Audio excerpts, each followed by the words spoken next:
पवन सिंह कितने प्यारे कलाकार हैं, पवन सिंह कितने प्यारे कलाकार हैं। भोजपुरी के जो कई सारे कलाकार हैं उसमें पवन सिंह बहुत अच्छे कलाकार, बहुत अच्छे गायक, एक सुंदर व्यक्तित्व है, एक अच्छे गायक हैं, एक अच्छे कलाकार हैं, लेकिन पारिवारिक कलह से बच नहीं पा रहे, पारिवारिक कलह से बच नहीं पा रहे। ठीक है, राजनीति एक महत्वाकांक्षा होती है, करना चाहिए, मैं तो बिल्कुल कहता हूं समाज के अच्छे तबके को करना चाहिए। पवन सिंह कितना बड़ा एग्जाम्पल है। और पवन सिंह अगर आप बाहर से देखो कोई कमी नहीं, एक सुंदर व्यक्तित्व, लेकिन इतना तो मैं सुनिश्चित हूं 100%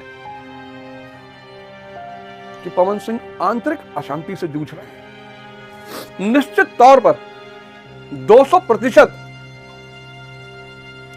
मतलब जो एक आम व्यक्ति का सपना होता है ना, पवन सिंह वो सब कुछ पा चुके हैं। जलवा है, नाम है, पैसा है, भौकाल है, साधना का अभाव है। और मैं कहता हूं कि पवन सिंह को चाहिए कि वो साधना के रास्ते पर आए सक्तेशगढ़ गुरु भगवान का दर्शन करें और साधना के रास्ते पे आए,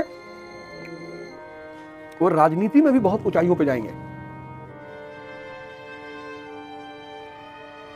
जिसका मन उसके कब्जे में आ जाए, आजकल बड़ा लोग मजा ले रहे हैं पवन सिंह का, लेकिन ये स्थिति सिर्फ पवन सिंह की नहीं है। पवन सिंह के पास इतना पैसा, नाम, भौकाल है, तब ये स्थिति है, और जिसके पास नहीं है